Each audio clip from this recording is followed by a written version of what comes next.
So tonight we have Jessie here. Janine's away. She won't be here tonight. She's at a funeral. So maybe during our prayer time, I'll bring it up when I pray. We could pray for the lady that she's going to see who lost a little kid. So yeah, that's why Janine's not here. It's one of her friends. I'll let her talk about that if she wants to later. But yeah, I'm happy to be here with my buddy Jesse. We do lots of studies together, and already I can feel the charisma fucking just radiating off of him to me. Anyway, so we're on page 69, halfway down. We're not going to start yet, so hold on, but we're halfway down page 69. We're going to talk about safe and sound sex ideal, relationship ideal, and we'll finish off the sex conduct chapter 4 stuff. And then we'll bounce into step 5 in the big book. And it's really funny, over the years, Jesse and I have done these studies, and step 5 kind of is like the creeper step, and it usually becomes one of the best steps of the big book study. So, you know, it's kind of cool that he's here for this one here tonight. I'm not going to read our regular readings, other than I will say that this big book study is not affiliated with any 12-step fellowship.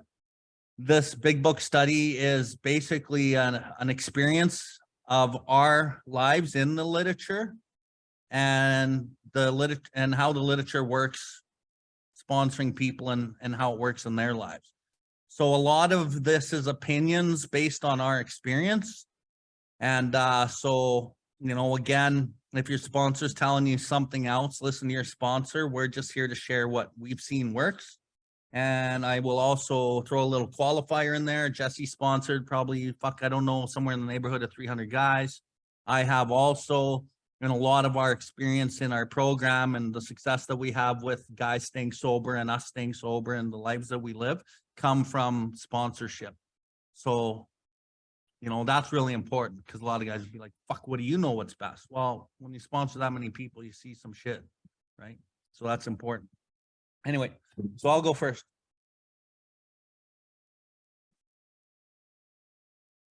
God, Creator, I thank you for bringing us here today for another session of the Big Book study to try to help expand our knowledge on the illness, and more importantly, the solution in our lives, and how we can live a good and peaceful life and be of service to others. Creator, I thank you for all the seemingly negative experiences in my life, and for my friendship with Jesse. I don't know, you put us together at the right time 6 years ago, and I don't know if we'd both be here if it wasn't for that. So I thank you for those growings and those learnings and lessons in my friendship. Also ask Creator for prayers for Janine and for the family she's visiting, that they're able to find some type of light in this seemingly tragic situation. Creator, I ask for your love and kindness and compassion and whatever you can give to that family and to Janine as they go through that tough time. Creator, I thank you for my life today. I thank you for this big book study, and for my family and my kids and everyone in my life. And just a pleasure to be here. Hi. Okay, here we go. So we're going to start at the middle of 69. Prior to that, we did the inventory for sex conduct, right? We did a 5-column inventory. Just kind of review on those columns. If you're sponsoring or if you're the sponsee, column 1 was whom did we hurt? Column 2 was where you've been selfish, dishonest, or inconsiderate. Column 3 is did we unjustifiably arouse jealousy, suspicion, or bitterness? Column 4 was where we were at fault, and 5 is what should we have done instead? So I just want to add, like, when I did my first set of steps and I was in the sex conduct or resentments, didn't really matter what part of the step 4, it looked a certain way, right? It looked like a lot of the other people were to blame in resentments. And in the sex conduct, you know, I also thought, you know, still a lot of people were still to blame as well. So the process of like seeing self in like that second and third column, it takes fucking time. And I know when I did my second set of steps, my grudge list wasn't so much what you guys had done to me. It was my disease of dishonesty kind of became more cunning and baffling and powerful. And I couldn't see things the same. And when I did that second set of steps, you know, I had like some pretty terrible sex conduct in that first year of my recovery, first maybe year and a half of my recovery. But I really was trying to portray that I was being really honest and forthright. And even with like the partners that I was engaged with, I would be like, okay, I'm going to be honest and here's what I'm going to tell you. And I would tell them what I thought was honesty. But really, when I did the step 4 and my sponsor pointed this out, right? This is why it's good to do this shit with a sponsor. He's like, dude, you were never going to be with any of these ladies, but you're kind of giving them hope that you're going to fucking maybe be there for them. Right. And I was like, yeah. Because, you know, when I would kind of get to know some of these ladies, I would say, well, you never know, right? You never know. Maybe we can, you know, hit it off and stay together forever kind of thing, right? But you don't do that with like 20 or 30 different women, right? That's like, it's all bullshit. It was fucking all bullshit. But my sponsor was like, you gave every woman or most women false hope and you should have fucking stayed away. You had no business fucking being in that relationship, any of them really. And you just used many, many of them. And I did, right? And when I really get honest with myself, I was just running through women like they were fucking objects but I changed my lie in my head to think that I was more sincere, right? It's just, I just get more cunning at being dishonest. So when I was doing my pattern through that second set of steps, it was fucking should have been honest, gave false hope. What should I have done instead? Stayed away, right? And that was my pattern all through my second set of steps. Also through that period of time, this is actually for me one of the things that was the catalyst to my recovery, which is why I'm okay with people fucking up and making mistakes. As long as you don't drink and you're willing to claim spiritual progress, not perfection, you can make mistakes and you can grow through the mistakes. Because if it wasn't for the thing that I did, like I fucked a newcomer and I just wanted to keep it on the down low and like have friends with benefits, right? And she was quite a bit younger and she was down with all that. But then it didn't work out that way, right? She ended up liking me more than, you know, she was supposed to. And then I fucking was like, no, we're not into this. I'm out of here. And then she fucking she drank and then used. And then all this fucking backlash happened to me. And it was like terrible, man. Like it was so fucking bad. And like, I was only a year and a half sober or whatever, right? But I had a good message and my reputation was getting strong. But then I just fucking ruined it all. And like, I had people that wouldn't talk to me, snubbing me, just gossip was fucking everywhere. And Jesse can vouch for this because he heard a lot of it. And it took me a long time to kind of get that reputation out of my life. But the important thing is I really wanted to change. So I said, fuck this. I'm not doing this shit anymore. I need to really ramp up my game. And I knew that I couldn't go around and change everything with everybody else and tell them the truth, you know, my truth. I could only do what I could do today, and I needed to change that behavior. So I started at that point, and it was right around Jesse and I were working out of town together. And he's doing, you know, whatever he's doing, kind of, you know, burning his hand on the hot stove burner also. But then we fucking sat down in the truck one day and we were like, fuck this. We're going to find the solution in the literature, because for him to stay sober and for me to stay sober and the change that we already had to that point, which wasn't full character by no means, but we had enough solution based in this literature that we knew our solution lied within the literature. So we pulled out the 4 and the 6, mostly the 6, and we started studying this literature. And it was through that great pain. And Jesse, if he wants to share any of his pain, you know, I'll just say that all I know is he was living in the back of his fucking car, driving from fucking gas station to Talisman, fucking showering, homeless, sponsoring. And that's one thing we've always done through every bit of stupidity we've done. We've sponsored. And it was the thing that carried us through everything. And it's the thing that's allowed us to grow through all of these painful situations. So I know that for me, even though that sex conduct was terrible and I fucking hated all the backlash from it, it was actually the light under my ass and the catalyst for me to actually build really solid recovery from. So I always say the seemingly good and the seemingly bad, we don't actually know. But if you're willing to claim spiritual progress rather than perfection, you can grow in ways that you fucking have no idea. But if I would have taken the approach it's just progress, not perfection, and kept fucking around, I probably wouldn't be here sitting here today in good shape like I am, right? And so anything before we read this piece?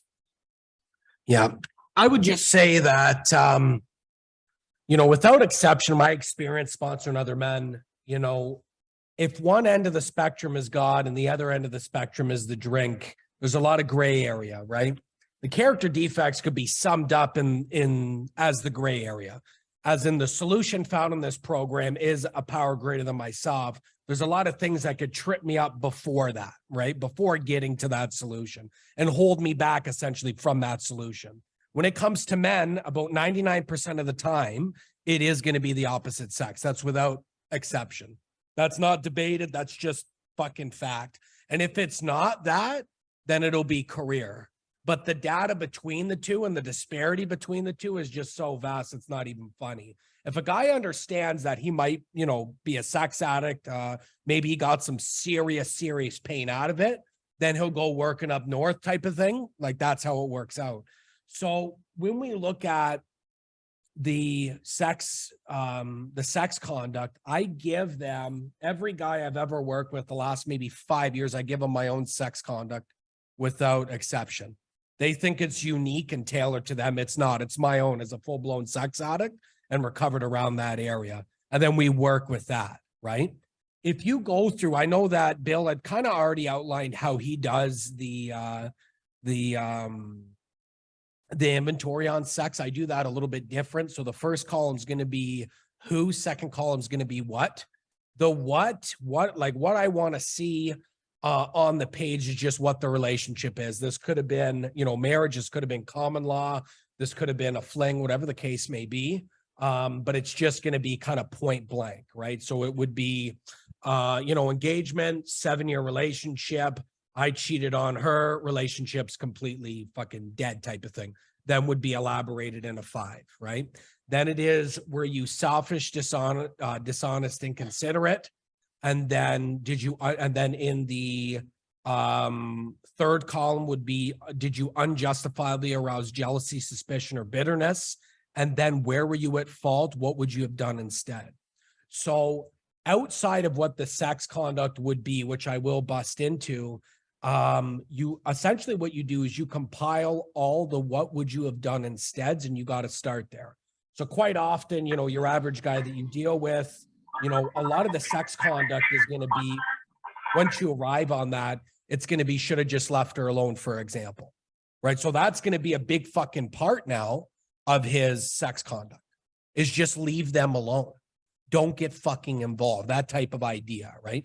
That's just an example. I mean, obviously these things do differ, but honestly, they don't differ much.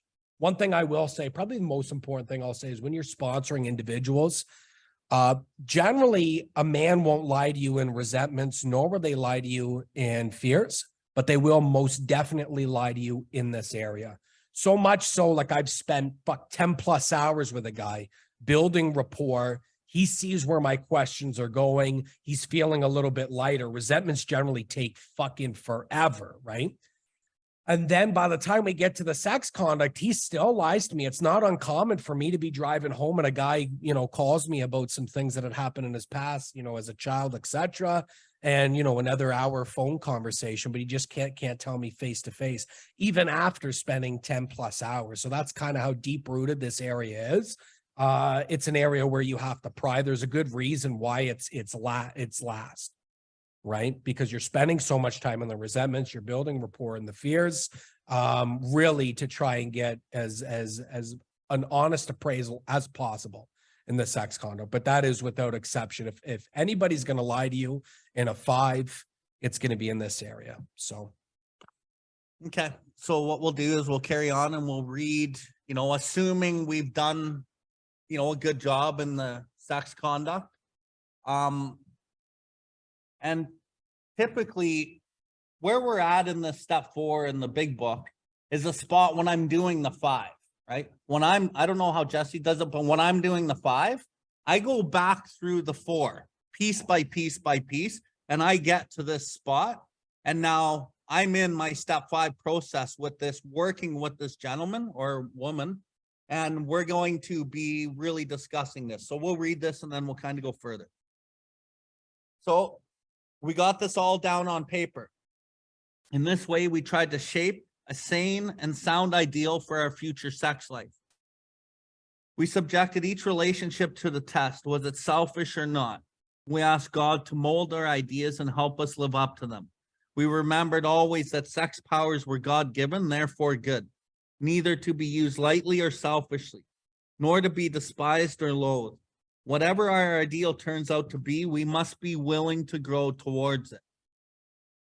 We must be willing to make amends where we have done harm, provided that we do not bring about still more harm in doing so. In other words, we treat sex as we would any other problem. In meditation, we ask God what we should do about each specific matter. The right answers will come if we want it. God alone can judge our sex situation. Counsel with persons is often desirable, but we let God be the final judge. We realize that some people are as fanatical about sex as others are loose. We avoid hysterical thinking or advice. Suppose we fall short on the chosen ideal and stumble. Does this mean we're going to get drunk? Some people tell us so, but this is only a half truth. It depends on us and our motives. If we are sorry for what we have done and we have the honest desire to let God take us to better things, we believe we will be forgiven and we will have learned our lesson. If we are not sorry and our conduct continues to harm others, we are quite sure to drink. We are not theorizing. These are facts out of our experience. Go ahead. So we're not theorizing. These are facts out of our experience. So the sex conduct that I give a man will be, if they're in the program, they have to be over a year. They have to be 12-stepped. They have to have a relationship with God. They have to sponsor other women, and they can't be in an emotional disturbance. Now, I remember we did a big book study 5 years ago, and I said that. You remember that? The fucking crowd lost their mind. All the women in the room fucking lost their mind. What do you mean? Blah, blah, blah, this, that. And what I mean by that is, let's say this individual was married and just divorced, right? Let's say they had lost somebody, a child, husband, something like that, or an ex-partner. That's what I mean. Emotional disturbance is because if the opposite person has those 4 things in place, but they're going through an emotional disturbance, that could negate the 4 things that I just mentioned, right? So if they're in the program, that's the deal, okay?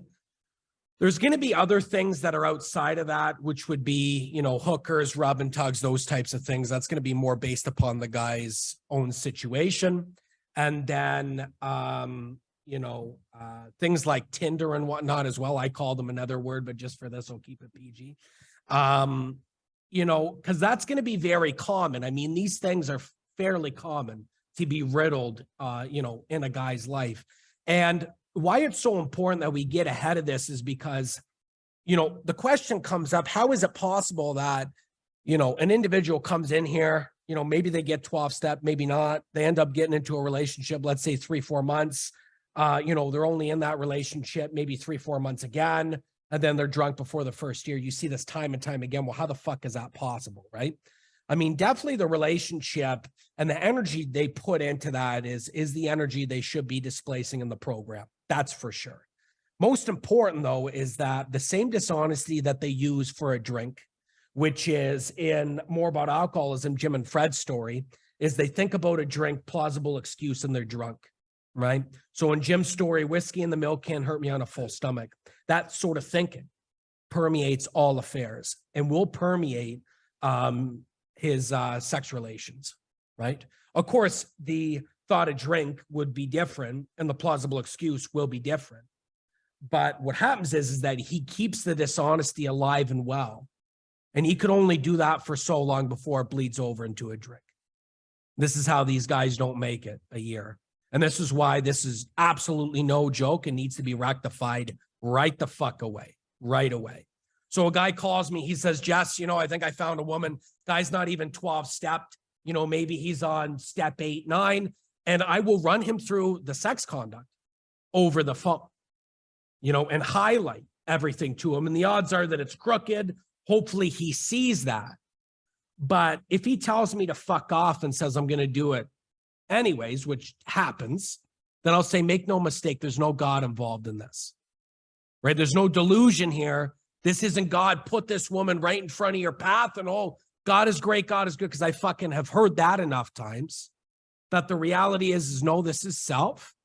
You're going to make a decision based on self, and you will be placed in a later position to be hurt. And that's that. There's no delusion. There's no, you might win this one. None of that shit. This is what's going to happen. You're going to get pain. The only difference is, are you going to get pain now? Are you going to get pain later? Or are you going to be paying for this fucking mistake for your life? Because that's a possibility too. Right? So that's if the individual is in the program. If they're not in the program, then, you know, can't be alcoholic. Can't be going through an emotional disturbance. For the most part, that's pretty much about it.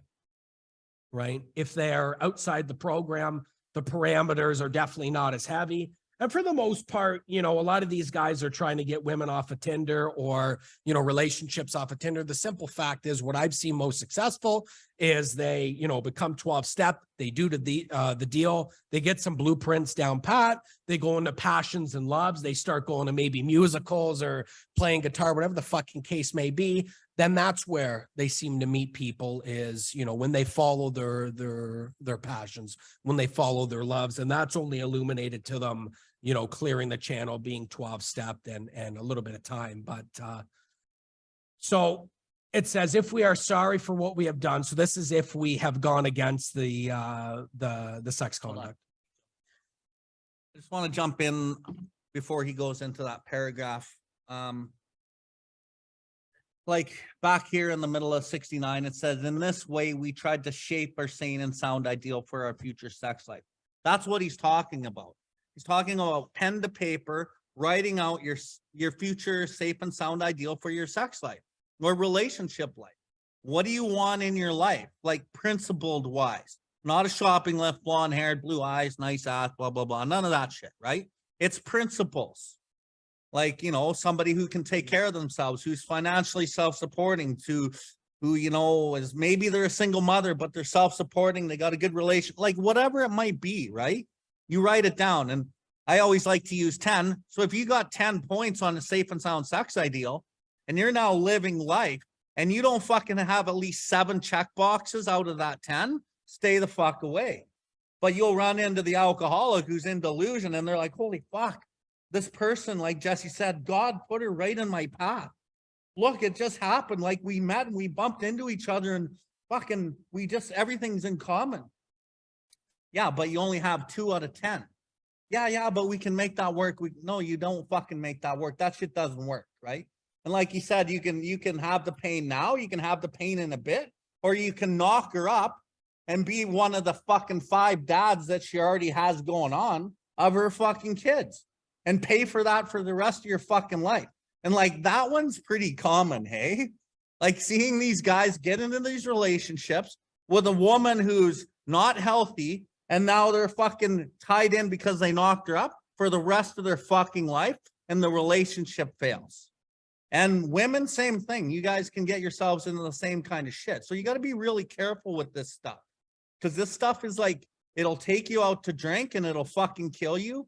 Back in the chapter, how it works, it talks about selfish self-centeredness that we must be rid of or it kills us. Like that line, when you extrapolate that through like self and how that actually will kill you, these are the ways that self will kill you.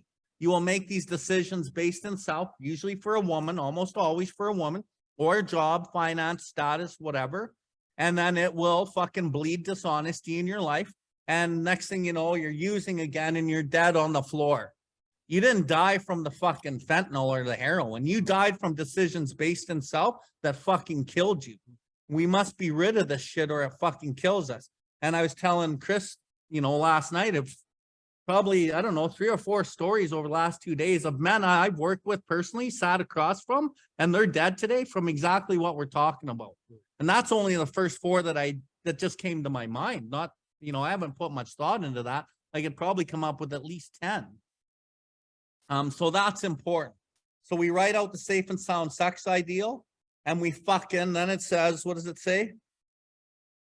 We ask God to mold our ideals. So we pray on that. We ask God to mold these ideals. We remember that our sex powers were God-given, therefore good, neither to be used lightly or selfishly, nor to be despised or used or loathed.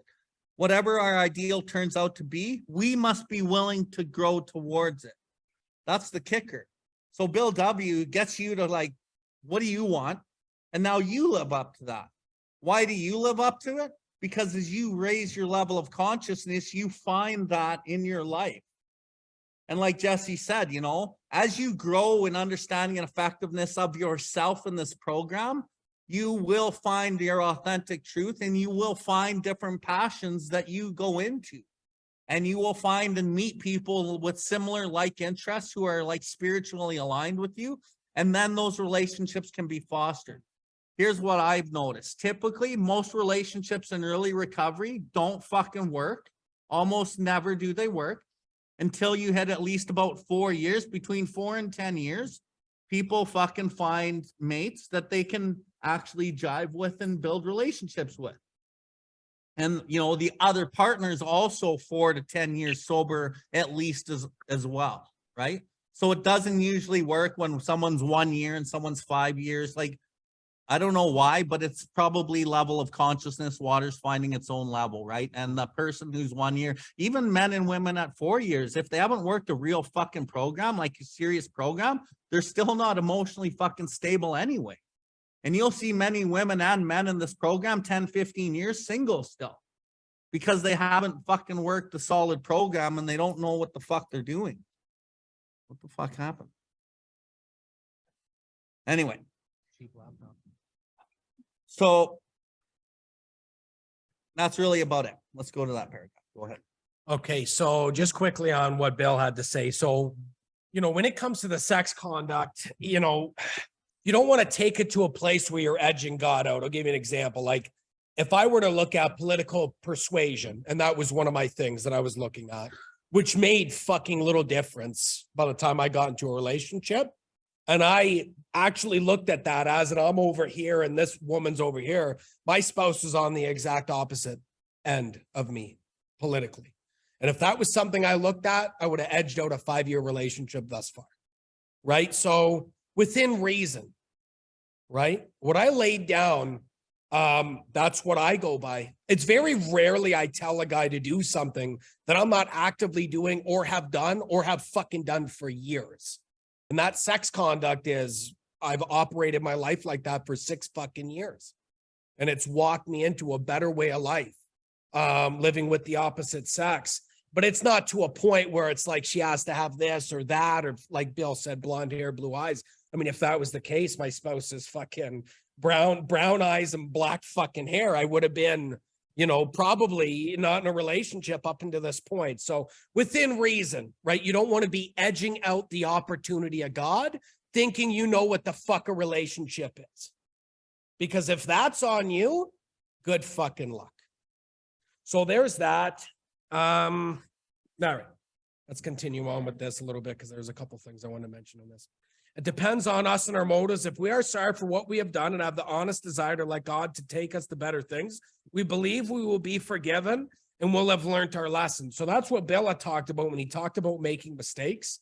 That is burning the hand, understanding what had happened, and then wanting God to take you to better things. And that's fair. Odds are that that's really, it is possible that that could happen. I mean, for example, if the sex conduct says, you know, no hookers, he goes off and he does that. Okay. And he comes back, right? And says, you know what? Yeah, I don't want to do that. You know, I want to bring God in, blah, blah, blah. Okay. That's one thing, but that's kind of severe out of the sex conduct. What about if it's just Tinder? It hops on Tinder, just kind of checks it out here and there, maybe does a couple messages, dips the fuck out. And then 11 o'clock rolls around again, 2 days from, you know, does the same thing, right? Like the severity of over here has to be, it all has to be the same severity. That's what I'm trying to say. Because the dishonesty in the Tinder is, I mean, that's really where it is. I mean, the dishonesty is what can easily be justified to you. And that is what will take you out my hand of fucking Christ. So, I mean, it's funny because Bill's talking about stories about guys dying directly to this. And I remember I had a sponsee years and years ago, and he was in one of the houses, and fuck, I put this guy on blast.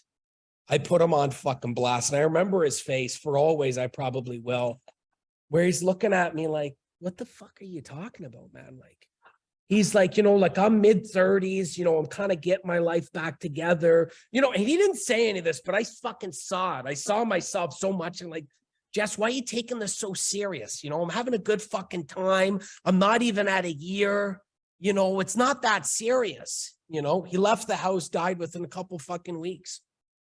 And that was years ago. And I took it serious because I needed to for my own life. And so does just about every single guy I work with, although they don't see that, right? Although they don't see that. And you won't see that until you get the fucking pain. And by the time you get the pain, it's going to be one of two options. You either go to God with this process or you go to the fucking drink and the drug. I mean, the idea that the drink and the drug is the boogeyman around here, like it's like, you know, have to shield myself, all this other nonsense. Like, no, man, it was a solution for many fucking years. And if you think I won't go to that solution, you have no fucking idea who I am. You know what I mean? You have no idea what this book talks about. Pressure builds up. And I'm just looking for a night of release. That's it. That's it. I'm subjected to drink for months and fucking years due to the allergy of the body, but that doesn't crown into my mind to deter me. So my favorite piece in the book, we're not theorizing. These are facts out of our experience, which is to say some asshole didn't just come up with this. There's a theory in his mind. Well, it sounds good. Thrown in a book. These are facts out of these men's experience. It's facts out of my experience. It's facts out of Bill's experience. And it's facts out of many men I've worked with over the years. So I just wanted to your point, shooting the shit with a guy last night. And he's like, you know, when you guys talk about like not having sex and like avoiding like women, and that's a lot to ask.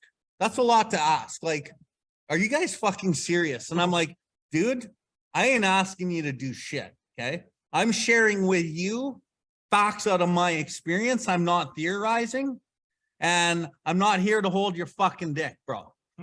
And that's the deal, right? Some of these guys are like, fuck, why do you want to stop me from fucking like exploring? I'm a man, blah, blah, blah. Because your fucking life's on the line. And I've seen this too many times. That's, you know, you don't have to listen to us. Like you don't, honestly. Right. But that's the truth of this disease, right? And then another thing, like in the book, we're going to get to it here, but I'll kind of prelude to it. So I read this book called The Way of the Superior Man. And in this book, it talks about the energy of sex. Okay. And then I found other literature on this exact same thing. And I always wondered, you know, certain things, I always wondered about why guys drank and shit. Right. And I figured out a few of them.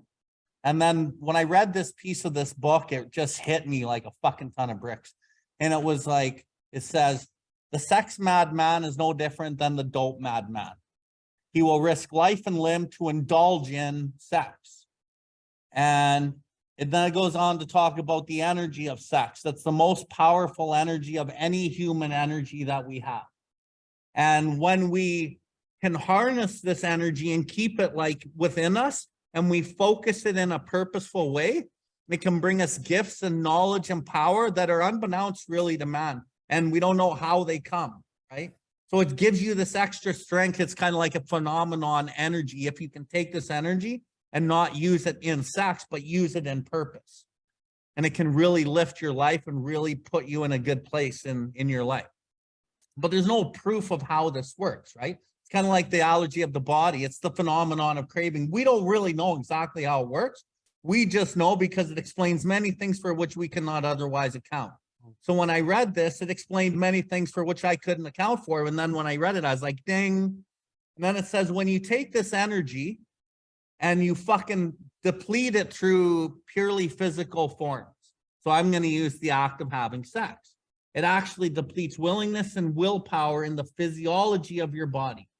So I see the person come into the program, they're fucking desperate. They want to get sober. Everything's about recovery. And it's like, picture a bullseye. In the middle of the bullseye is the red, and that's fucking recovery. And that's what people want when they get here. But then they go and have sex, and that fucking bullseye turns fucking really foggy. Why? Because they've released the energy. There's less willpower and less willingness, even though the mind still thinks, because it knows it needs what it needs, but they're not in control of the willingness and willpower because it's of something different. And then it fucking fucks everything up. And then next thing you know, they're fucking out here going this way when they should be going this way. And a lot of that, to some degree, because everything's a little complex, is that dishonesty, right? And that's why when we talk about step 10, I'm just going to bring that in a little bit. I know Jesse hates that shit, but when we talk about step 10, there's 4 things in a step 10 call: selfishness, dishonesty, resentment, and fear. We have a resentment inventory and we have a fear inventory, but we have nothing for selfishness or dishonesty. The biggest way to combat dishonesty is by talking with your peers and being forthright about what you're fucking doing in your life. The one area people won't talk about with their pillars or their sponsor in life in general is their sex life, right? The people that I work with, most of them, a lot of them, they'll give me like details that when I first started doing this, I didn't want to know you were beating off to porn 15 times a day. But I found over the years that this is really important information. And as long as I'm okay to listen to it, they're okay to talk about it because they understand that their lives on the line. And through this data, it's really fucking good data because it kind of goes into this paragraph that these are facts out of our experience. And if we don't get these things in check, because that little bit of, jerking off or whatever it is for 15 times a day and watching porn and all these things, that's like dishonesty bleeding. And if you don't share that shit, it fucking bleeds. The next thing you know, he's at the rub and tug. Next thing you know, he's fucking getting hookers. And the next thing you know, it's hookers with a fucking crack pipe. And then he's fucking dead, right? So like all of the stuff we're talking about, super important. That's it. Okay. What were you reading there? Go ahead. All right. To sum up about sex, we earnestly pray for the right ideal, for guidance in each questionable situation, for sanity, and for the strength to do the right thing. If sex is very troublesome, we throw ourselves the harder in helping others. We think of their needs and work for them. This takes us out of ourselves. It quiets the imperious urge, when to yield would mean heartache. If we have been thorough about our personal inventory, we have written down a lot. We have listed and analyzed our resentments. We have begun to comprehend their futility and their fatality. We have commenced to see their terrible destructiveness. We have begun to learn tolerance, patience, and goodwill toward all men, even our enemies, where we look on them as sick people. We have listed the people we have hurt by our conduct and are willing to straighten out the past if we can. In this book, you will read again and again that faith did for us what we could not do for ourselves. We hope you are convinced now that God can remove whatever self-will has blocked you off from him. If you have already made a decision and an inventory of your grosser handicaps, you have made a good beginning. That being so, you have swallowed and digested some big chunks of truth about yourself. Okay. I don't really know what I should talk about from here. I will kind of touch base on that willingness and willpower depletion when you use sex in a purely physical form. Like the men don't see that, right? People don't see that. And like Jesse and I are pretty, we're pretty strict in our sex conduct with our guys we work with because we want them to stay alive. And he's probably more strict than I am. I give them a little bit of leash to hang themselves, and often they do. And I'll give Jesse the props and the credit that he's almost never wrong when it comes to almost anything that I go to him for counsel on. He's almost right 100% of the time.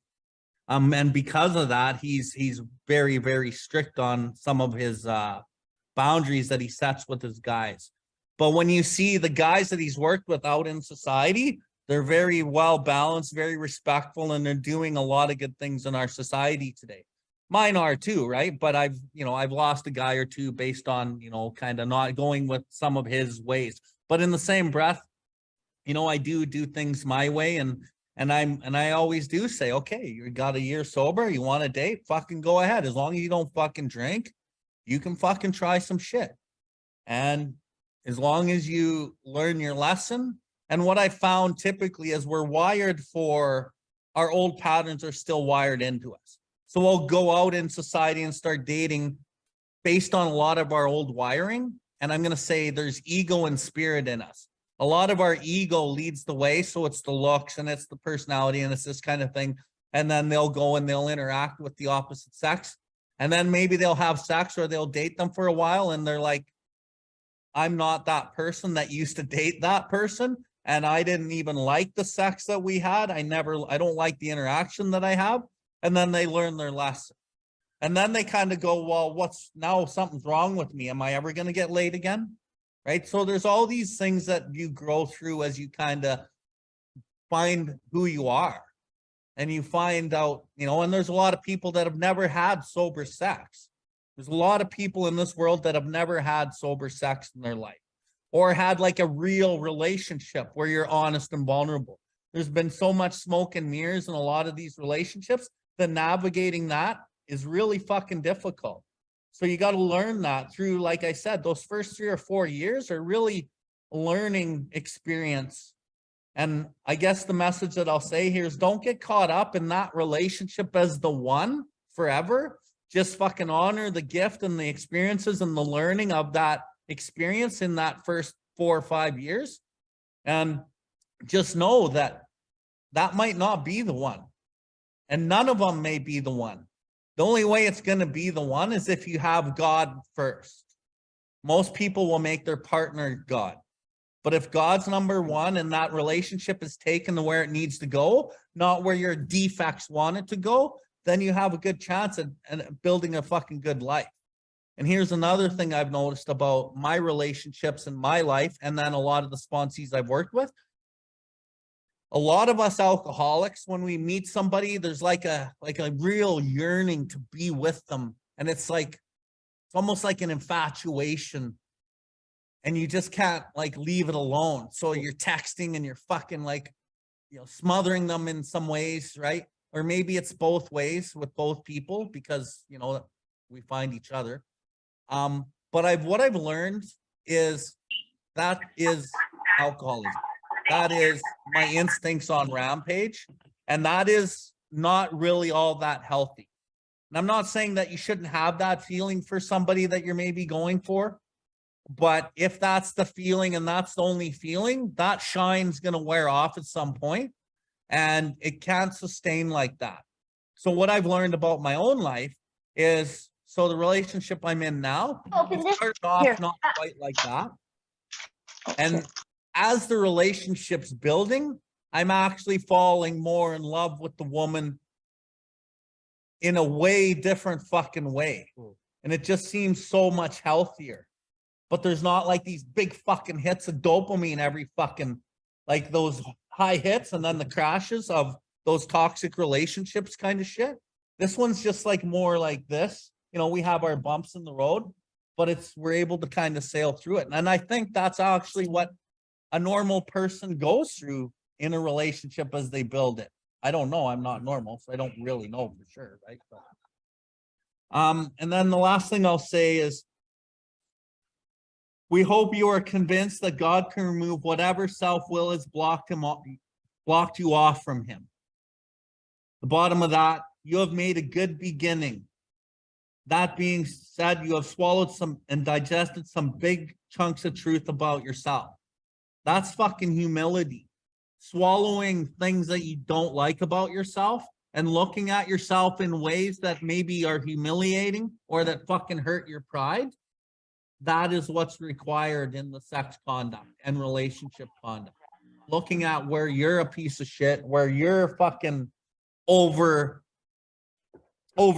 it, looking at your text messages to people. What are your expectations that you're setting on somebody else that you have no fucking right sending?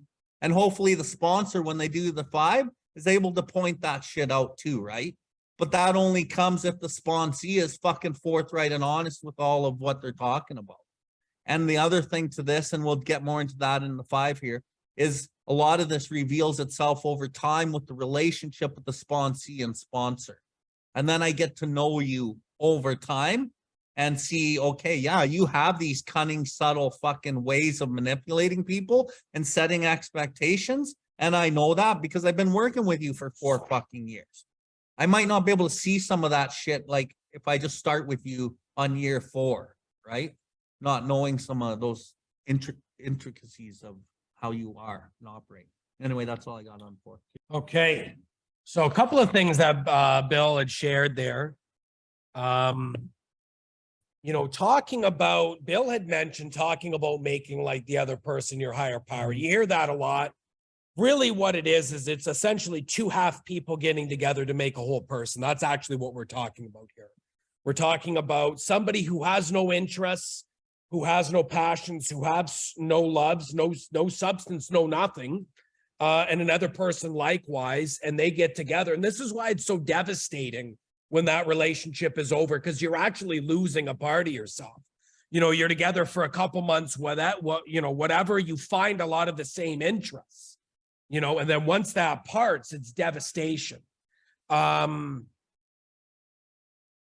know, swearing off, Bill's talking about a different kind of love, and that love and appreciation growing over time. You know, with the world of the material, trying to get more than my fair share out of the world of the material, a car, a watch, relationship, whatever, was never meant to give me that much joy. Is not possible. So the first time I get into that relationship, you know, I drive that car, that's the most I'm ever going to love that person and or that thing.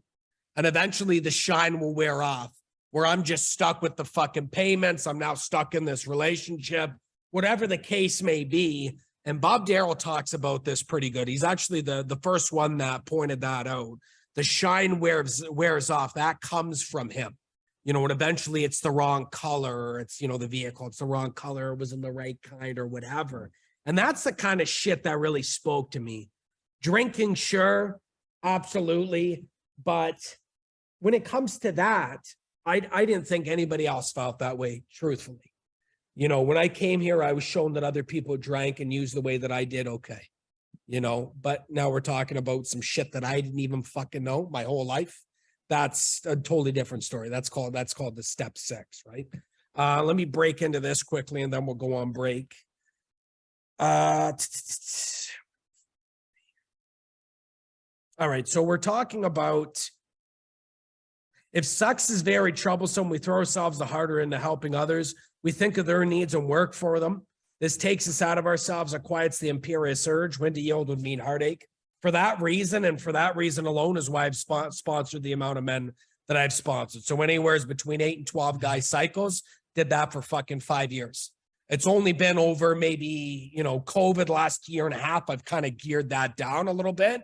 That's the reason. Through sponsorship, quieted the imperious urge and allowed me to do the necessary work in between my sponsorship to be balanced in this area. To find the right sex, not selfish, not lust, none of that kind of shit. And so for the guys that I work with who aren't sex addicts, you know, they could sponsor half of what I've done. That means I expect them to be at 4 to 6. If they are a sex addict, every fucking thing to a T that I've done. Now, when it comes to relationships, just quickly, I want to share on this because there is a difference between me and Bill, is that this guy builds up to it, right? So it'll be first thing I want to focus on is his same-sex relationships. And that will be so sponsor, I'm outside of it. It'll be a fellowship. I call it the flat tire 5. That means that 5 guys, if he gets a flat tire, it's an old sales fucking term. If 3 o'clock in the morning, who the fuck is he calling for a flat tire? Okay. I want him to build that in the first year. Then I want him to look at platonic relationships with the opposite sex. These women have to fill out the sex ideal. So they have to be 12-step. They have to be the whole 9 yards, everything I said. No emotional disturbance, no nothing. He does that successfully, then we could chat, right? Really, I actually want him to do passions and loves after that, but I could be a little bit more flexible. After all that's said and done, he's not looking at it for 2 fucking years. That's the timeline. That's how that works out. There's more important fucking things that come before that.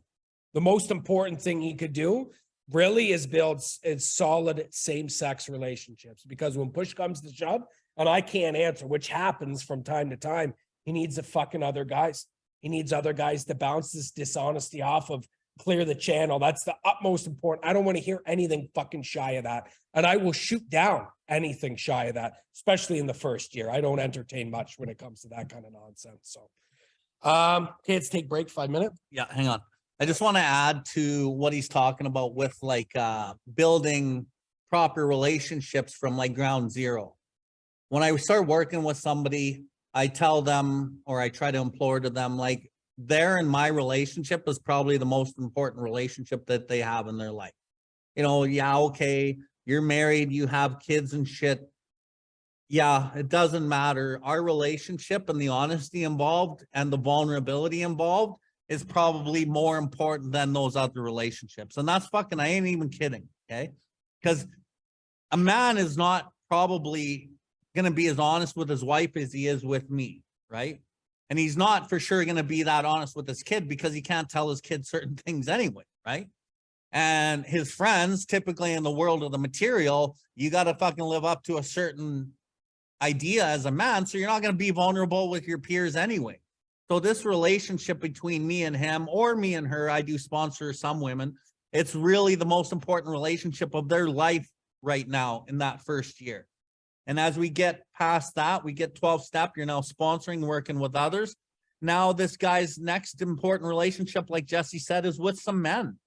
Like a real fucking relationship with men, where you fucking have these flat tire 5s and they're guys, right?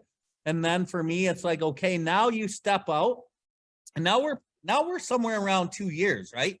18 months, 2 years. And now he's got to build a relationship with women. Like, I don't know how many women Jesse gets this guy to build with, but I'm saying at least 2 or 3. Try to find some women that you can build like real relationships with, where you don't want to fuck them. Because if you still want to fuck them, that's not what I'm talking about. Because most guys, no matter what, at some point, and this is probably across the board, they do want to fuck the chick. Okay, that's what men do. But in this program, I've seen it time and time again, you can get to a point where you build relationships with women that they're fucking just a friend, because you've respected them, not like a woman, but like a human being. And that's what I tell the guys I work with. You treat her like a human being, not like a woman. Because a lot of our ideas in the subconscious are skewed, and we'll treat women a certain way, and it's actually not healthy still. Or we'll see them a certain way. So we start treating them like a human being, and then we can become friends with them. And then from there, maybe you can dip into a relationship and start trying this shit out. But I've seen time and time again, like one guy comes to mind. He wouldn't build like real relationships with women, and he's had nothing but fucking trouble in relationships. He's gone to psychiatrists and counselors and fucking his pastor and all of these things, and he fucking won't listen to me in this area. And he keeps thinking he's fucking smarter than me in this area. And I know in the depths of my soul, I know what's best for this fucker, but he doesn't fucking think so. He thinks it's always something else. Like we always think it's something else. So this guy, you know, he's on to a new sponsor and whatnot, and I wish him the best, but I can see this ain't gonna be successful for him until he builds like a platonic relationship with fucking women, because he doesn't know how to treat them, right? And there's some other underlying factors in this, but the data you collect as a sponsor on the psyche of a human being, it's fucking unbelievable. And like Jesse him and I talk about like hard and fast lines in the sponsorship. It's because alcoholics stay within like these boundaries of fucking shit up. And like very rarely do they not go like into an area where they don't fuck it up. And if you follow a certain path, you can actually be really successful. But that path is hard, right? Because we have all the societal belief systems, and a lot of what we do is it's counter to culture. It's counter to what other people are doing. So we think that we're missing out, and we're different too, right? So anyway, that's it. Does anyone have any questions? I know that this is like an uncomfortable topic for a lot of people, right? Does anyone want to share like anything or ask anything? And I know there's a couple of people online that might also, but anyone in here want to first? You want to take that? That we're just sharing what we see, right? So, Oh, no, good question. It's a great question. And there is an answer to that question for sure. And the question is like Chris was talking about, okay, when I came in here, I was told, kind of stay in my own lane for a year, try to be single and work on myself, which is, yeah, right. But what he's hearing is like, you might not really find that till 3, 4, 5 years. Well, which is fucking true also. But that doesn't mean that you can't, date and explore and learn about who you are through the time period. So as long as you're like growing in a good way and you're fucking finding out who you are, I'm not saying that it's going to be 5 years. Maybe it's fucking 1 year. Maybe it's 2 years. I don't know. But maybe hearing what we're saying will bring in your head as you're dating and keep you more centered in God and go, okay, most of these relationships don't really take fruition until 4 years in. And maybe it makes you fucking work harder at treating your partner like a human being. Maybe it allows you to bring more God in that second and third year, and you can change the fucking stats over time. I don't know. But, we're just sharing our experience with you. And as you're working with new people and you're kind of relaying some of the information, most of your information is going to come through your own experience as a sponsor, right? You can listen to us and kind of go by some of what we're saying, but our experiences come only through our own sponsorship. And as you kind of see, you work with guys, they die because they're not following what we're talking about. There's no mistake why we're so convicted in how we say things and how we voice it. It's because we fucking see people die. And like, people are always like, oh, fuck, I wish I can be as convicted as you. I just don't have that in me. That's not me. Well, it becomes you when you fucking see people die, right? And maybe that'll happen for you. I don't know, but that's my answer. Okay, so the question is what do you tell a new guy? You going to tell him 5 years, flat the fuck out? And good question. Good question. What I've done is I have no opinion until 4 and 5. No opinion. I don't say anything. I mean, it's all structured, right? So ideally, I'm going to be with this guy for about a month and a half. By the time he's doing the 5 process, once I have all that data and we do the ironclad fucking sex conduct, now I got everything to stand on. I'm the only guy, more often than not, in his life that has all that information. So for the most part, unless he's asking me questions, Jess, here's the situation. What do you think I should do? Yada, yada. Odds are that's going to be a guy a year plus doing a sponsor's point of view, deeper understanding. If it's this guy's wet, he's fucking fresh, like shaking off the meth type thing. Like I said, no opinion. But generally, I'm going to be moving pretty quick with that guy. That'll be like 2 sessions a week. So generally, that'd be like by the time I have him for a month, he's going to be doing the 4, if not in the 5. So for the most part, if they're new, if they're in a desperate condition, we're moving pretty fucking quick where he doesn't have much movement, but I can't say anything. He doesn't understand. Like I said, this guy's not going to treat it serious. But once I do that sex conduct with him, spend fucking 4 or 5 hours on that, right? Lay out all the information and then give him an ironclad sex conduct that he agrees with. Now I got everything to stand on. Spiritual tangibility. And as you work with these guys, you're not really sharing that information anyway. Maybe the 1 year sober thing is a good little bit of information generally to share. But as you start working with them, you're just trying to help them develop character. So after that year, you're also going to be like, okay, you want to date? Okay, this is what you do then. You fucking treat her like a human being, blah, blah, blah. And you allow them to fucking do what they need to do. It's not about scaring them into fucking not dating for 5 years or scaring them back out into the other world and getting tail. It's about how teaching them to grow. You're hearing this information here at the Big Book Study because that's our experience. That's my experience. You're not going to hear that most places. And as you work with your men, you're just going to teach them how to build character. That's it. And then as they grow and you grow as a sponsor, you'll be able to fucking see what I'm talking about. Anyway, my personal opinion is I think, no, you shouldn't try to live up to that exact perfection type of list of who you think you want to be. I don't think so, because that's a lot of perfectionism and we suffer from perfectionism in the illness.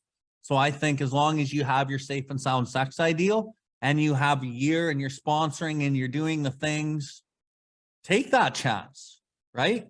But remember that that person's to be respected and you're going to learn about you as you go into it. So like, don't be afraid of getting into relationships either, right? So that's the other thing. That's where I'd give somebody leash, right? Jesse may not, I don't know, but I would say, you know what? You want to date? Go ahead. You want to fuck? Go fuck. Go fuck that person. Go try it. See how you feel. 9 times out of 10, they come back and go, I feel like shit. Well, yeah, I knew you would, because you're not the same person that drove those fucking instincts that when you came in here with. So you fucking change and you tweak it. And then you start talking to your pillars more and you build this like truth of who you are and you move forward. So that's my opinion, not to like totally perfectionize yourself to the point where you have to be a certain, you'll be molded through the experiences as long as you're doing the things. Jess? Okay, so just to kind of rehash the question is, you're talking about going off the piece that I had mentioned about the 2 half pieces, 2 half people. And so you have a number of things set up, 10 exactly. And the question is do you have to accomplish all 10, or can you do 8, 6, whatever, and then be able to start looking just for everybody online? So I would say just off the top of your head, out of those 10, how much of those are based in the world of the material? Okay, they're all character driven. I would say all fucking 10. If it was like, you got to get a house, you got to get a better paying job, that type of shit, then I would say, like, let's say it's split half and half. I cut that the fuck out and I'd accomplish the 5. Give me 2 examples. Maybe ones that aren't too, sensitive to you, things that you wouldn't mind sharing. Yeah, I'd say all fucking 10. I mean, a relationship without communication, relationship without trust. I mean, what you need though, like, let's say you're looking for marriage, let's just say, right? I mean, you are going to want women who have been happily married in your fellowship, let's say newly married, couple decades. You also want women who have been divorced fucking 5 times. Because I mean, they could be just as good as in, what not to do, right? And so what I'll do is, like my own fellowship is comprised of that, guys who are fucking all over the map, bachelors, guys who have been divorced a number of times and that type of stuff. And, you're going to run it all through, those individuals, and then also be able to like, proper communication. What the fuck does that even look like? Well, I mean, ideally you're going to start off with, women in your fellowship, then platonic relationships with men. You're going to fucking learn a ton of that because it is a relationship. There's just no lust and physicality. You still deal with everything that you would in a relationship, communication, all that. Your pride coming up, why hasn't he texted me? All that shit. It's all going to be fucking there. The just aspect of sex isn't going to be there, and lust and all that other stuff. And it actually gives you a lot of room to learn and see that dishonesty come up and, learn a thing or two, have some spiritual awakenings in that area. But first start off with the women, those relationships. And then over time, once you feel comfortable enough with that, because once you start getting into the platonic male, like I was having a conversation outside of this, is that the women are going to be the ones, when these relationships don't work out, like it will fucking happen. Welcome to life. It's these women that you need. That's what helps you not be a fucking half person. You're not totally relying upon this relationship and this man, that you do have women you could bounce ideas off of. You could go out. You have a life through that fellowship, right? Very important. I would say all fucking 10 don't skimp. Okay. And I know you, and I know that you have a hard time reaching out to your sponsor. So building like that relationship with somebody is really fucking important. And to be able to keep yourself accountable and to be able to be honest. And, you know, based on the phone call we had the other night, holy fuck, right? Like, you need to be talking to her and working shit out with her and not keeping this shit to yourself, because we can rationalize and justify fucking anything. And the dishonesty bleeds in. And then, like, you know, I don't want to tell what we were talking about, but in the same breath, like, some of those things could fucking take you down the wrong road, right? So it's important to build that relationship. I think Jesse, to some degree, was actually agreeing with me that a lot of your experiences are going to come through the experience. But if you're not doing all the things that we require here, then it's going to be crooked, right? So sponsoring, meetings, inventory, fucking pillars, like, these things are crucial in order for you to get into a relationship and be fucking honest with yourself. But if you're not honest with your sponsor, you ain't going to be able to be honest with yourself or anybody else either, right? So anyway, anyone else? Right. And so your question is, how long do you give a sponsee to do the inventory process? Is that correct? So, so right from start to finish, typically, I give my sponsee the first 3 columns of resentments, and I give them like 2 weeks. I might give them a little bit more depending, but 2 weeks to do the first 3 columns. We meet, I review the first 3 columns. I give them the 4th column in fears in its entirety. I give them another week or 2 maybe to do that. And then we're on the sex conduct. I give them the whole sex conduct at once, and I give them 2 weeks, pretty much, maybe 3, to do all of the sex conduct. And then from there, I review it all, and then I book a 5, and that 5's done usually within a couple of weeks of the 4 being done normally. And that's how I do it.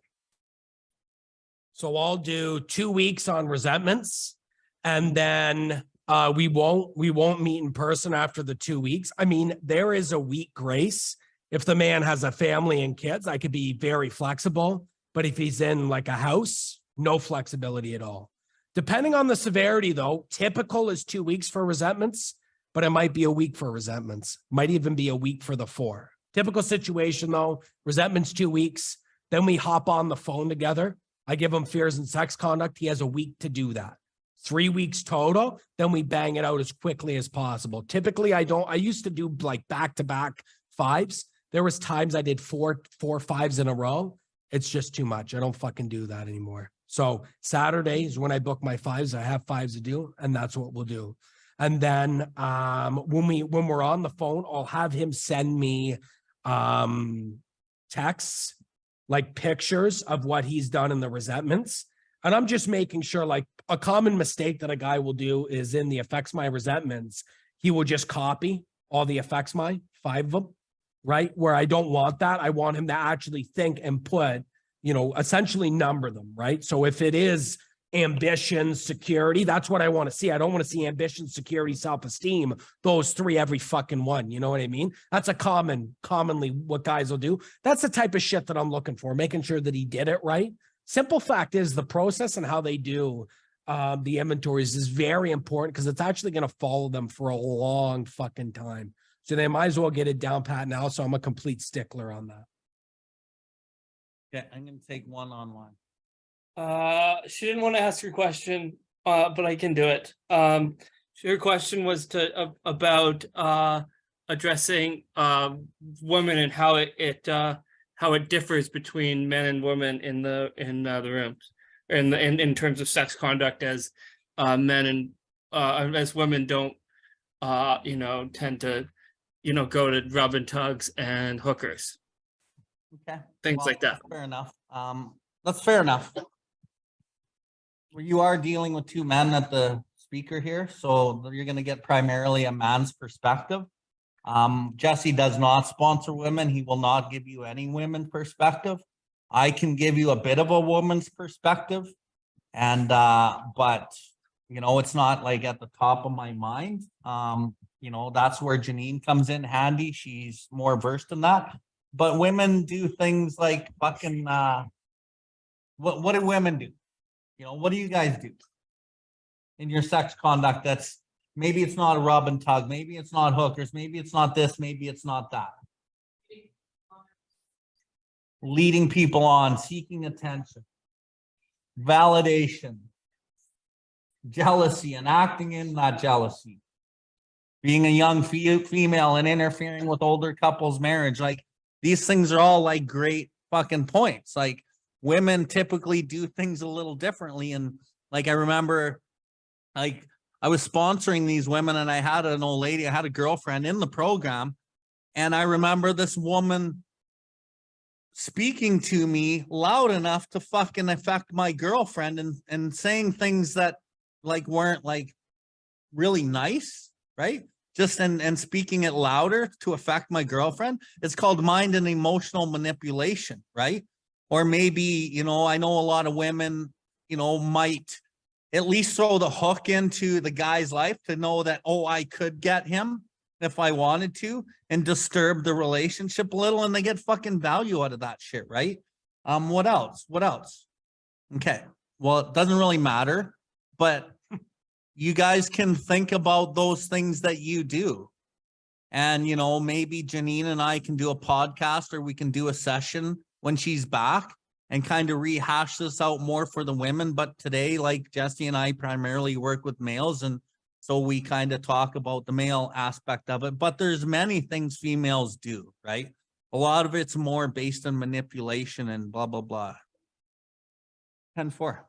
Okay, well, we're going to do a podcast on that. So just keep staying tuned and come and listen to the podcast. Validation, lust manipulation, the chase, Tinder. Oh, fuck yeah, that was a good one. Using men on Tinder, right? And just kind of playing the game and that power and control, the cat and mouse shit, right? Like, women are always sought after. Like, there's a study that some guy did, and he's like, you know, women select like 10% of all of the men on Tinder as a swipe right, where men select like 75 or 80% of the women. So it's like the women have the choice of all the men really in our society. And so men are always chasing women, and the women can play that game, right? And they probably do. Many of them do play that game of power and control, and, you know, chasing the cheese and fucking the mouse chasing the cheese, right? And manipulating men to fucking get whatever. Like, it's everywhere, right? So, but we can talk about that more on another setting. So let's move on. Step 5, into action. We're going to get through a little piece of this. We're going to shut her down in about 20, 25 minutes. And the thing I will say before we move on about sex conduct is, when you're in a step 5 where you're talking with your sponsor about sex conduct, the sponsors often don't want to talk about that because it's a fucking subject that makes us feel uncomfortable. Okay. So as a sponsee and a sponsor, you have to get better at talking about sex conduct, because that's where all the goods are. When I do a fucking 5, most of the goods that I need to know about you come out of the sex conduct. So you have to fucking get versed in accepting of what people are going through, and you will see the human instincts that they talk about in the step 4, in the 12 and 12 on the first page and a half. You get to see all those instincts in rampage, in collision, and how they're driving your life powerfully, blindly, and subtly. That comes through mostly the sex conduct.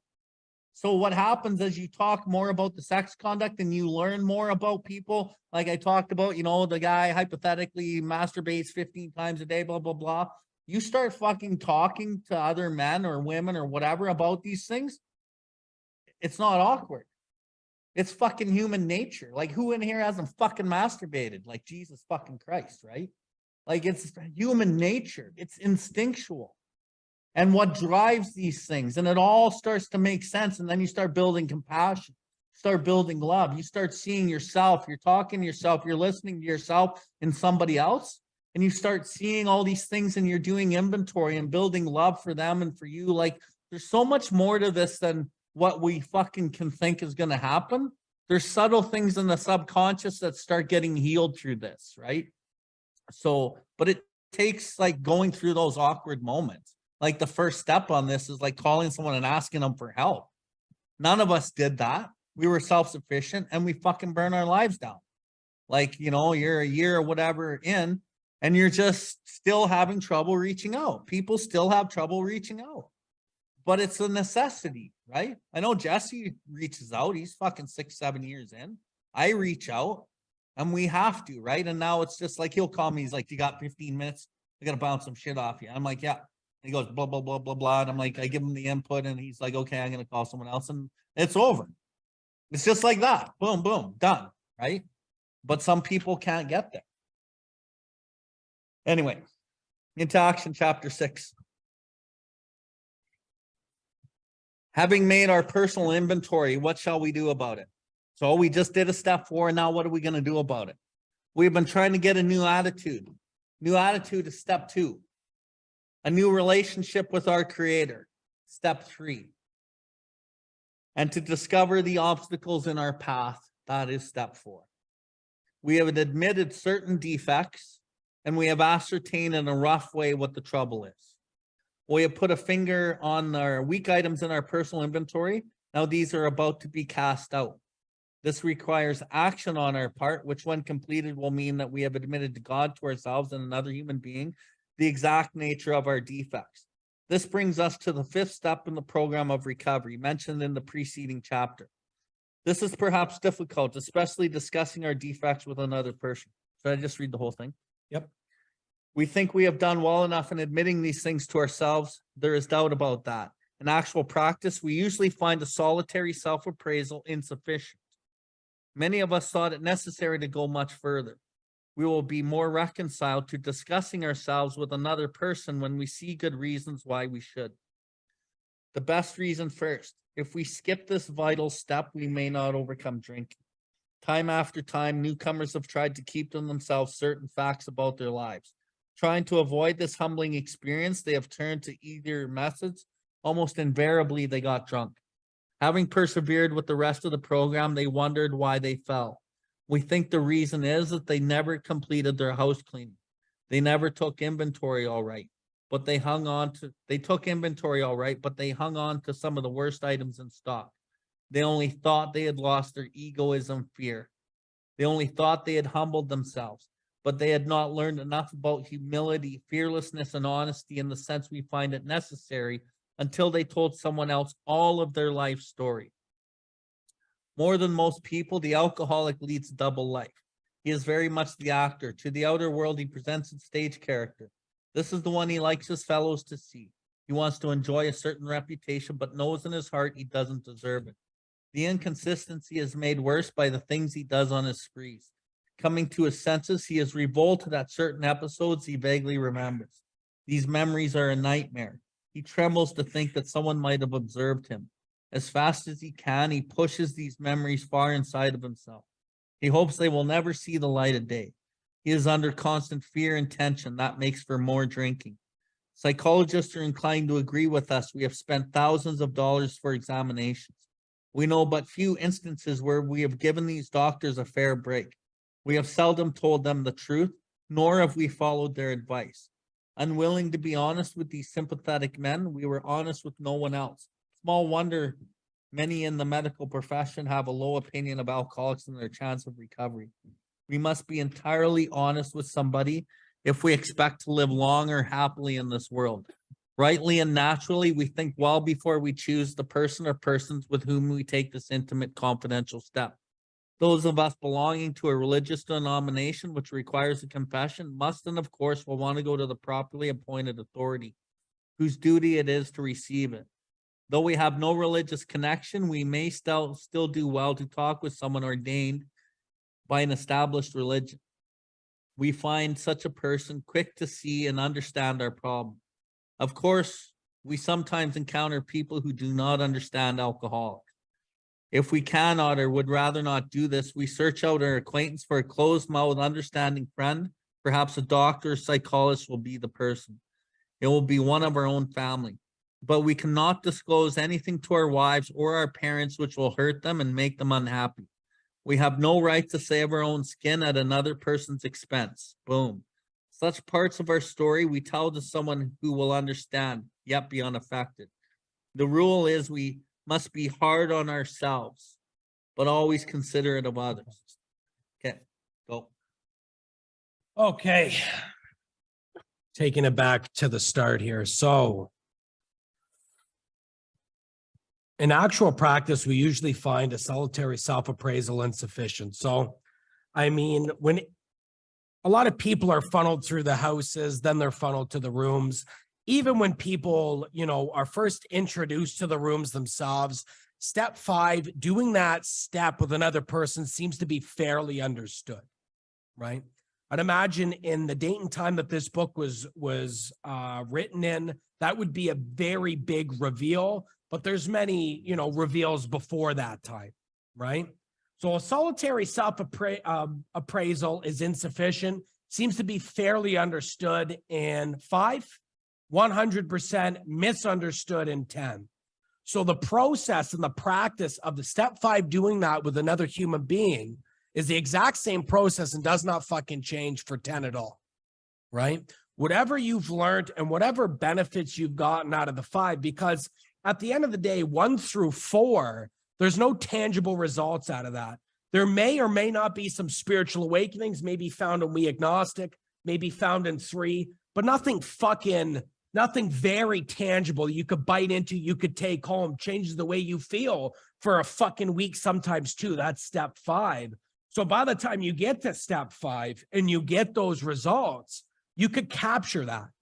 You could bottle that. That's what step 10 is. The presence an individual gets out of a 5 is really meant to be the presence that they will have through their fucking lifetime, right? And so that's found in 10. Solitary self-appraisal is insufficient in regards to the 5, but also in the 10.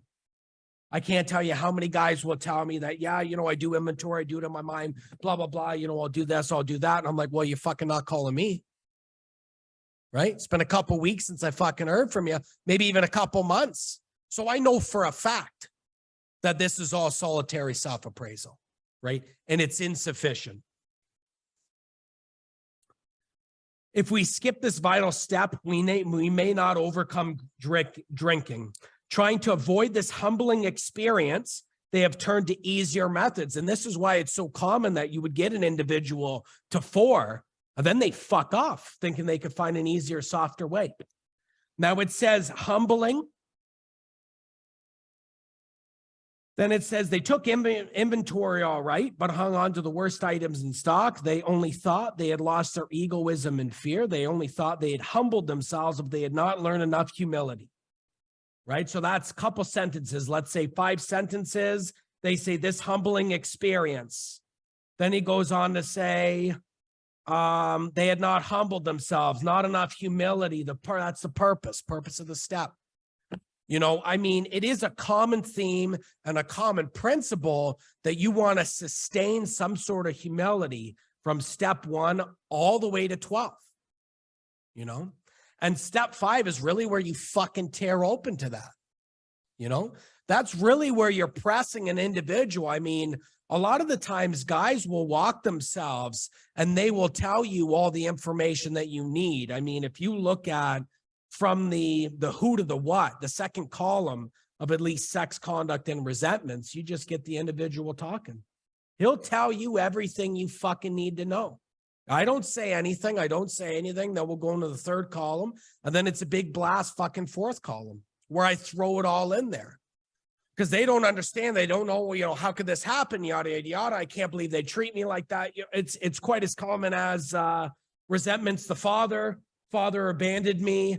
And I say, you know, I'm asking him about him in that, you know, do you have a son? Yeah. Are you involved in his life? No, I'm not. You know, I ended up leaving when he was 2 years old, blah, blah, blah. And I don't say anything about that in the 2nd column. It all gets fucking hammered you wrap it all up because it's important to open up the wound, but you have to close it and cut it the fuck off. That's the difference between us and maybe the medical fraternity. When the medical fraternity has a business of opening it up and leaving it fucking open. If you get better, I don't make money off you as in a business medical fraternity. Right. But we don't give a fuck about that. We go down to the root cause and conditions. We open it the fuck up only to close it. Right. Only to cauterize the wound. So this individual can move on, be a productive member of society. Okay. The inconsistency is made worse by the things he does on his sprees. They're saying the alcoholic lives a double life. Coming to his senses, he is revolted at certain episodes. He vaguely remembers. These memories are a nightmare. He trembles to think someone might have observed him. As fast as he can, he pushes these memories far inside himself. He hopes they will never see the light of day. He is under constant fear and tension. That makes for more drinking. It's not uncommon. Like, in regards to resentments, you put a guy on the spot and he says that he has no resentments. I mean, every man says that. The funny thing about that is every individual who tells me that believes they're unique. And the simple fact is that because they're being pressed on it, it's not live action. A lot of these are dormant until they come up, right? Also, too, a lot of them are forgot. This is why I said, like, it's not typical the individual is going to be lying to me in resentments and fears. They will definitely be lying to me in sex conduct. But when it comes to resentments and fears, there's a good chance that it just doesn't come to mind. And it's not unheard of for it to come to mind a couple months later, maybe 6 months later. So from time to time, doing a 5 with an individual and then doing a semi-annual or annual house cleaning when these things come up is very fucking cool. I have guys who are sober 5+ years, almost as long as I'm fucking sober. And I've probably done maybe 3-4 step 5s, semi-annual or annual house cleanings. You got to be careful though, because what happens is you do an original 5, then you do a semi-annual or annual house cleaning. All of a sudden they're fucking back on it. An individual can rely on you instead of God and can rely on the 5 for the benefits. Right? You got to be very wary of that because that's not what the fuck this is about at all. This isn't some Band-Aid make you feel good about you, that you do no work. I don't hear from you for 6 months, call me up and I've had guys do that as well. That doesn't fucking fly. It's only if they consistently do the work, then they can actually capitalize on the 5. Okay. Only thing I'll share on the rule is that we must be hard on ourselves, but always considerate of others. And that is there's 2 things. There's another thing that says we can't reveal anything that would harm other people. That's the qualification of that. And that has to do with not doing the 5 with a sponsor, doing it with a closed mouth friend, right? And that's a men's process. That's essentially everything. That is going to be my guide that I do not want to try and save myself from the alcoholic pit at another person's expense. That is a step 9 practice. That is just as much a step 9 practice as it is a step 5 practice. If something had happened and I want to share that with a friend, with a family member who would be affected, and the purpose is for Jesse to feel good about Jesse, I'm going to cut that the fuck out. That is not what we're doing here.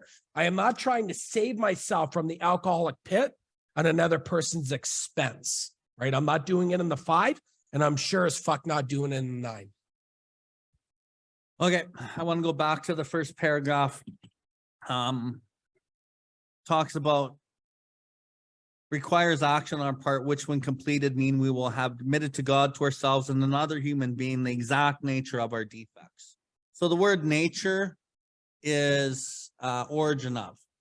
So in my opinion, we don't get to the exact nature of the defect. Even though it does say it here, we don't actually. Especially when we're doing our first set of steps, because we're focused on the 4th column, and the 4th column isn't really the fucking nature of the issue.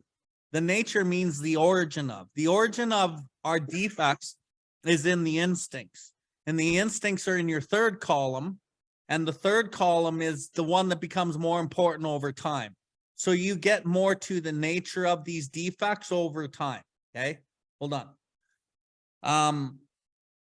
So that's the importance of like working a fucking real program over time so you can dig in without even actually digging in. you peel back the layers like you're stripping land with machines, and you get down to the fucking mineral soil. You get down to the defect over time. If you don't keep stripping the soil to deal with the shit, when the shit comes up, the shit will fucking deal with you. I've seen it time and time again. You don't want to keep a clean house? You'll pay for it, man. And you'll pay for it in year 3, 5, 10, 15.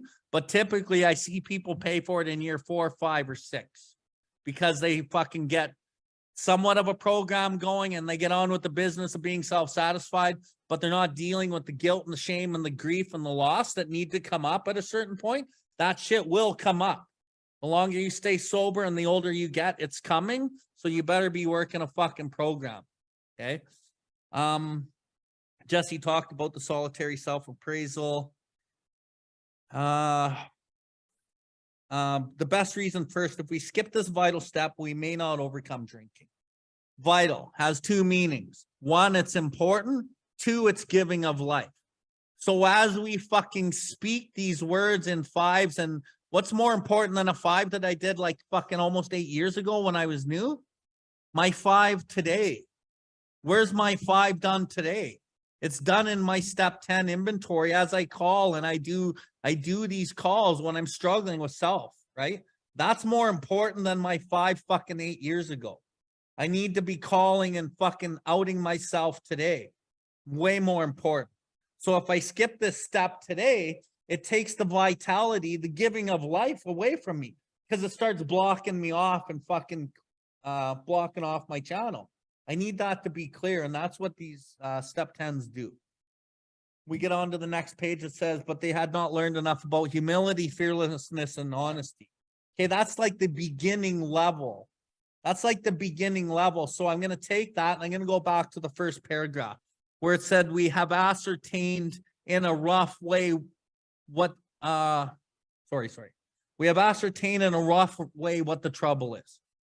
So if I'm only ascertaining in a rough way what the fucking trouble is on a step 4 and maybe my first 5, what about the deeper than rough way? What about the fucking one that matters? It's deeper than in the rough. You got to fucking, that only comes through time because we haven't learned enough about fearlessness, humility, and honesty in that first year or 2. That takes time and practice. Even like at 8 years in, like I remember in my 6th year, I went through severe fucking pain because it needed to come up, but I needed to learn more about honesty, humility, and fearlessness in year 6. And I got really fucked up for a bit. But luckily with good pillars and good sponsorship and people that really gave a fuck about me, like my flat tire 5, I got through that shit. And year 7's been fucking smooth sailing. And I don't want to say that too loud and too confidently because Creator will fucking smack me around, right? So that stuff takes time. And it says, in the sense we find it necessary until they told someone else all their life story. So as Jesse talked about, things come up over time. So your life story isn't going to come up all at once. It comes up over fucking time and years, right? Like my story that I used to share at like, my first time I ever shared my story in a meeting was at 6 months. The story that I share today is not the story that I shared at 6 months or at 2 years or at 4 years. It's changed because new things have come up. Every time I share my story at a meeting, at a speaker meeting, I'm doing a step 5, right?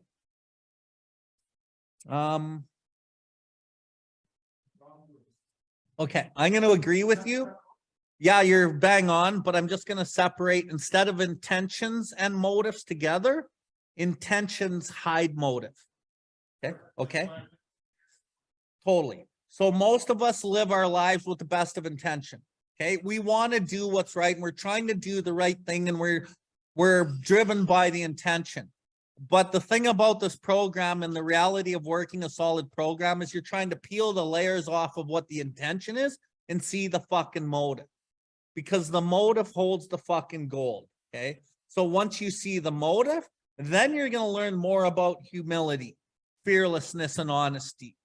But if you keep running on intention, you fucking hide and you block yourself off from the truth. And then you just believe that life's not treating you right, or you get in resentments and things start kind of closing in on you and it gets small. Your world gets small. And that's what step 10 does. Step 10 allows you to see motive if you're working a real step 10. If you're working a treatment center step 10, it won't fucking work. And if you're working the one that's in the rooms that everyone shares about, promptly admitting you're wrong and making amend, you won't get the value there either, because both of those are trying to self-will principles into your life, but it's still all based in self. The thing about a real step 10 is it takes self out of the picture and allows you to fucking be humiliated and suffer through some fucking pain with the desire under it all to seek and do God's will. So you're seeking spiritual progress rather than perfection. And when you follow the process, the results are principles. You don't need to practice the principles in your fucking affairs, because the principles are practiced as a result of the process, the mechanics. Much more important than the theory. Any other questions before we shut it down, or any other comments? Nope. So just to finish off, this is a 5. 5s are important on their own, but 5s are much more important in the process of the step 10 when you're in active recovery, because it keeps you fucking honest, keeps the channel clear. And if the channel's fucking clear, then you have a chance of using step 11 as a pure power step, where you can actually gain intuitive thought and inspiration instead of it being a fucking lip service idea that I'm fucking connecting to God. Because most people don't understand step 10 and they won't reach out and talk to their pillars and discuss their whole life. So they end up blocking their channel based on good intention. So out of a step 11, 10 that you have, you use step 11 to a 1 and you think that that's what it is. But that's not what it is. It's actually much more than that, but you have to go back to the 10, and a huge part of the 10 is being honest with other fucking people.